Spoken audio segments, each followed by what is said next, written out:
من أبرز أبناء الجزائر وذو حسب عريق، واسمه الأمير خالد. الأمير خالد الهاشمي حفيد الأمير عبد القادر، نزاد في عام 1875 بدمشق، وين تربى على أسس العلوم العربية والدينية، وتعلم اللغة الفرنسية. كي لحق 17 عام في عمره قدر يولي للجزائر مع عائلته، وعام من بعد بعثوا باباه يقرأ في أكبر ثانوية بباريس، وين تحصل على الباك ودخل في مدرسة فرنسية للتعليم العسكري العالي. في الحرب العالمية الأولى اتشهر الأمير خالد بالشجاعة والكفاءة ديالو، وين قبل أنه يموت مع خوته الجزائريين. وكي خلصت الحرب عول على النضال السياسي، خرج من العسكر واستعمل الشهرة ديالو باش يكافح الاستعمار. أول حاجة دارها كتب رسالة للرئيس الأمريكي وودرو ويلسون، اللي كان في هذاك الوقت يتكلم على حقوق الشعوب في أرضها. ذكروا الأمير بتاريخ الجزائر وطلب منه المداعمة السياسية.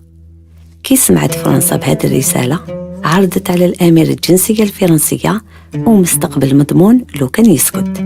رفض الأمير خالد وراح أسس جريدة عطاها اسم الإقدام، وبدأ يدافع فيها على حقوق الجزائريين. هذه الجريدة فتحت الباب للنضال السياسي وزرعت بذور الوطنية في قلوب الكثير. في 1922 جاء الرئيس الفرنسي ألكسندر ميلون للعاصمة، وراح يزور سيدي عبد الرحمن تاع القصبة، زعما باش يوري بلي فرنسا كانت تحترم المسلمين. الأمير خالد استغل هذه الزيارة وقابله، دار له خطاب عظيم بالمستوى تاع رئيس يقابل رئيس. هذا الشيء ما عجبش السلطات الفرنسية وعولوا عليه، حاصروه بالمشاكل الإدارية، دوروا عليه الناس وخرجوا عليه دعايات، وكما لقاو واش يعملوا خلاف نفاوه كما نفاو جدو الأمير عبد القادر لسوريا. بصح حتى في الغربة وصل الأمير خالد كفاحه لتحرير البلدان العربية، وجرب كل حياته باش يولي للجزائر، حتى مات في عام 1936 بدمشق بعيد على بلاده.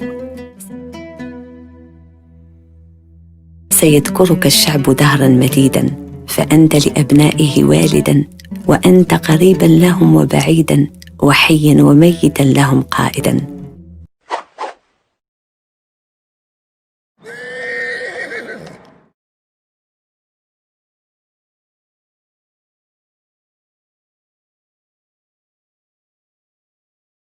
Le parcours de l'émir Khaled, petit-fils du mythique Abdelkader, que l'on voit enfant sur cette photo de 1865, est marqué par son attachement à la fois pour son pays natal, l'Algérie, et pour la France, à travers son parcours militaire.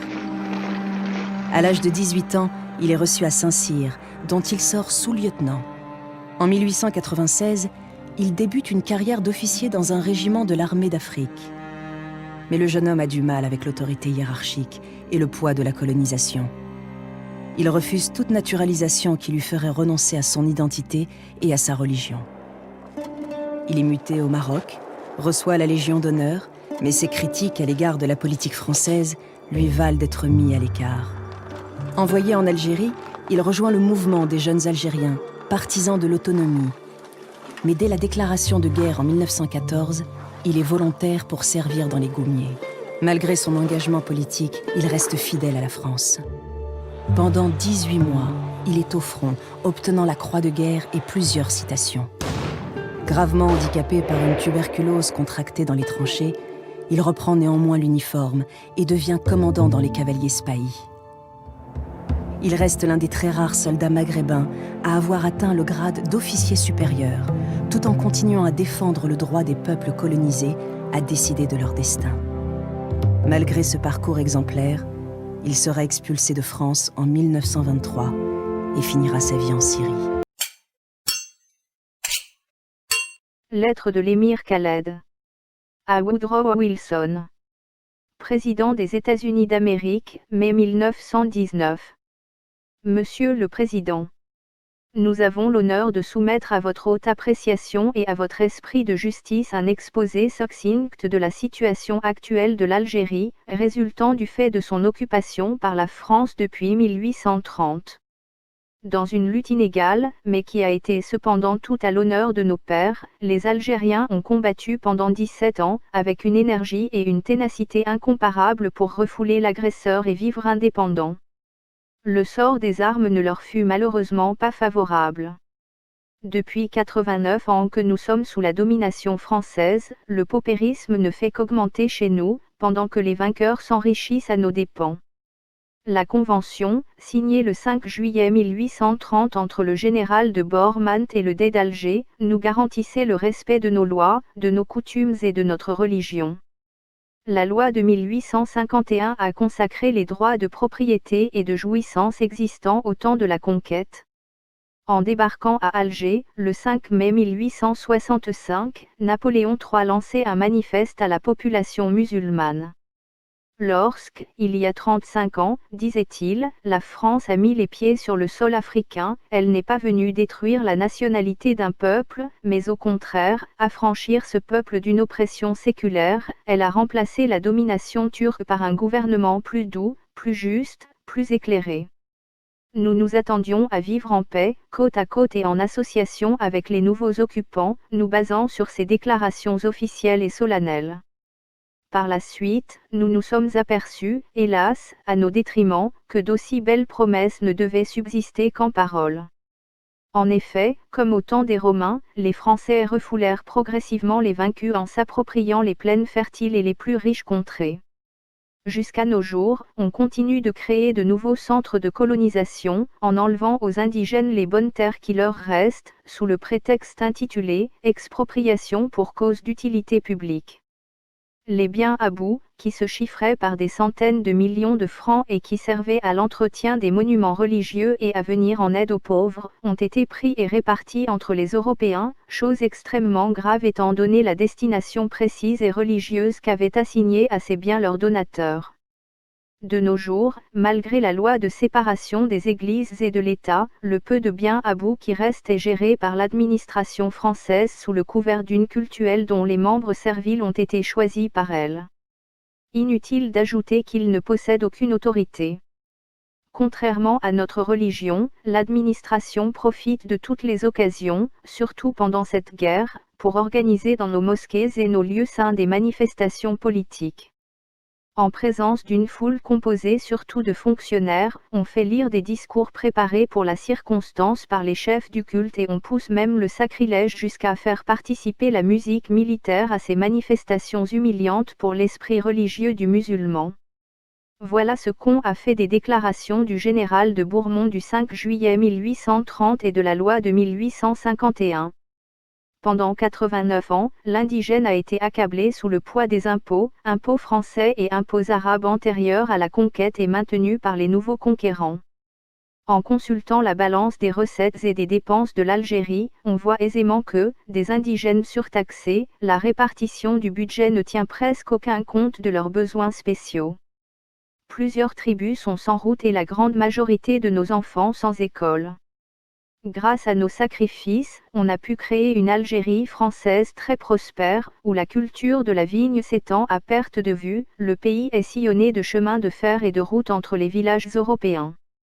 Pas très loin d'Alger on trouve des tribus entières, dont les territoires très peuplés, pauvres et abrupts sont sans voie de communication. Des agglomérations importantes sont dépourvues de tout. Comme au temps d'Abraham on y puise l'eau avec des pots de bouc, dans des citernes ou des puits à ciel ouvert. C'est ainsi qu'en tout et pour tout, la part des plus nombreux est la plus faible et la charge des plus pauvres est la plus forte. Sous un régime dit républicain, la majeure partie de la population est régie par des lois spéciales qui feraient honte aux barbares eux-mêmes.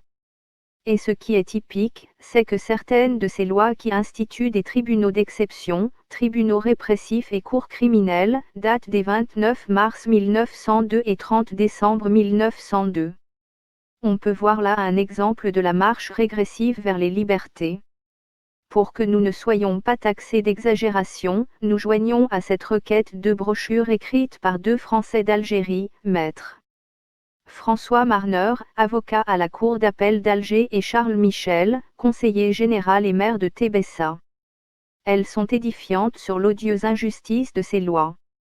Un autre exemple démontrera la violation de la parole donnée, le voici. Avant 1912, les troupes indigènes étaient recrutées par voie d'engagement volontaire moyennant quelques avantages offerts aux engagés. Ces avantages furent supprimés progressivement et on arriva, en 1912, à la conscription obligatoire, d'abord partielle, 10% du contingent, ensuite totale, et cela malgré les énergiques protestations des indigènes. L'impôt du sang nous a été appliqué en violation des principes les plus élémentaires de la justice.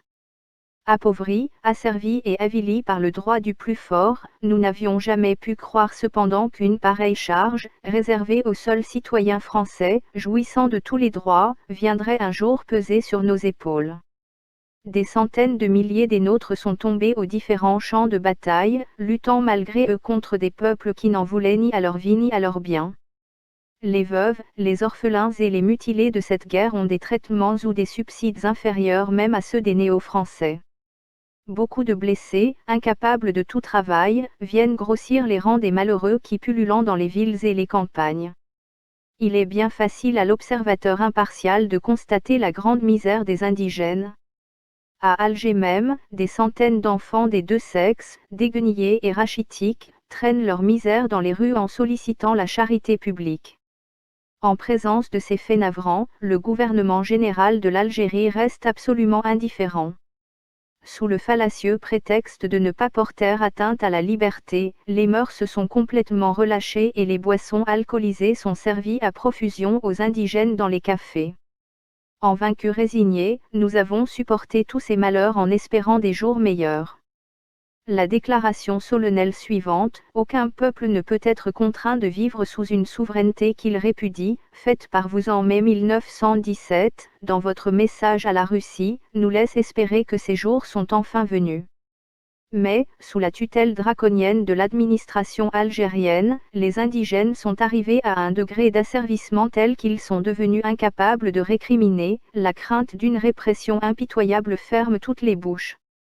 Malgré cela, nous venons, au nom de nos compatriotes, faire appel au noble sentiment de l'honorable président de la Libre Amérique. Nous demandons l'envoi de délégués choisis librement par nous pour décider de notre sort futur, sous l'égide de la Société des Nations. Vos 14 conditions de paix mondiale, Monsieur le Président, acceptées par les alliés et les puissances centrales, doivent servir de base à l'affranchissement de tous les petits peuples opprimés, sans distinction de race ni de religion. Vous représentez au nom du monde entier le digne porte-drapeau du droit et de la justice. Vous n'êtes entrés dans cette guerre gigantesque que pour les étendre à tous les peuples. Nous avons une foi ardente en votre parole sacrée. Cette requête est faite pour éclairer votre religion et attirer votre bienveillante attention sur notre situation de paria. Veuillez agréer, Monsieur le Président, l'assurance de notre haute considération.